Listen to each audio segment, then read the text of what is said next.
पश्चिम बंगालच्या राजकारणात सध्या मोठा राजकीय भूकंप होईल अशी चर्चा रंगली आहे. नेमका हा भूकंप काय होणार हे आजच्या व्हिडिओच्या माध्यमातून जाणून घेऊयात. नमस्कार, मी शनाया. एकेकाळी अभेद्य वाटणाऱ्या ममता बॅनर्जी यांच्या तृणमूल काँग्रेसमध्ये आता बंडखोरीची ठिणगी पडल्याचे चित्र पाहायला मिळते. महाराष्ट्रात जसं शिवसेना आणि राष्ट्रवादी काँग्रेसमध्ये घडलं तसंच काहीसं पश्चिम बंगालमध्ये घडणार का, हा प्रश्न आता केवळ विरोधकांना पडला नाही तर राजकीय विश्लेषकांना देखील पडलाय.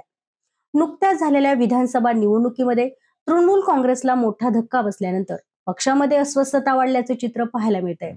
भाजपने टीएमसीला सत्तेबाहेर ढकलल्यानंतर आता पक्षाच्या अंतर्गत संघर्षाची चर्चा ही उघडपणे होऊ लागली आहे. स्वतः ममता बॅनर्जी यांनी पक्षाला कमकुवत करण्याचा आणि नष्ट करण्याचा संघटित प्रयत्न सुरू असल्याचा गंभीर आरोप केलाय. एवढंच नाही तर महाराष्ट्रात ज्या पद्धतीने शिवसेना आणि राष्ट्रवादी काँग्रेसमध्ये फूट पडली तसाच प्रयत्न हा तृणमूल काँग्रेसमध्ये देखील होऊ शकतो अशी भीती त्यांनी व्यक्त केली आहे.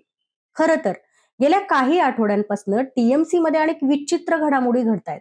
काही आमदारांवर पक्षविरोधी कारवायांचे आरोप ठेवून त्यांना बडतर्फ करण्यात आलंय, तर संदीपान साहा आणि ऋतुव्रता बॅनर्जी या दोन आमदारांची हकालपट्टी झाल्यानंतर पक्षातील नाराजी उघडपणे समोर येऊ लागली आहे. या दोन्ही नेत्यांच्या संपर्कात इतर अनेक आमदार असल्याची चर्चा देखील सुरू झाली आहे.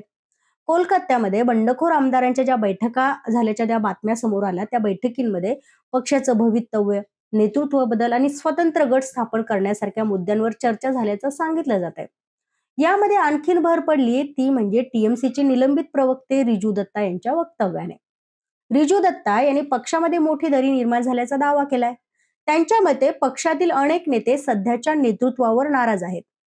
काही वृत्तानुसार म्हणजे बातम्यांनुसार तब्बल 15 ते 20 आमदार हे वेगळ्या गटाच्या संपर्कात असल्याची देखील चर्चा सुरू आहे. जर हा आकडा खरा असेल तर ममता बॅनर्जींसाठी हा मोठा इशारा मानला जातोय, धक्का मानला जातोय. दरम्यान परिस्थिती आणखी गंभीर झाली जेव्हा अभिषेक बॅनर्जी यांच्यावर हल्ला झाल्याची घटना घडली. त्यांच्यावर अंडी आणि दगडफेक करण्यात आल्याचं समोर आलंय. त्यानंतर लगेच ज्येष्ठ खासदार कल्याण बॅनर्जी यांच्यावर देखील हल्ला झाल्याची माहिती समोर आली आहे. या घटनांनी पक्षातील तणाव हा अधिकच वाढल्याचे चित्र पाहायला मिळत आहे. याच पार्श्वभूमीवर 31 मे रोजी ममता बॅनर्जी यांनी आमदारांची एक महत्वाची बैठक बोलावली होती. पण इथंच सर्वात मोठा धक्का ममता बॅनर्जींना बसला. पक्षाच्या जवळपास 80 आमदारांपैकी केवळ 20 आमदार बैठकीला उपस्थित राहिले. तब्बल 7 आमदारांनी बैठकीकडे पाठ फिरवली, दांडी मारली. इतक्या मोठ्या प्रमाणावर आमदार गैरहजर झाल्यानंतर बैठक अखेर रद्द करण्यात आली.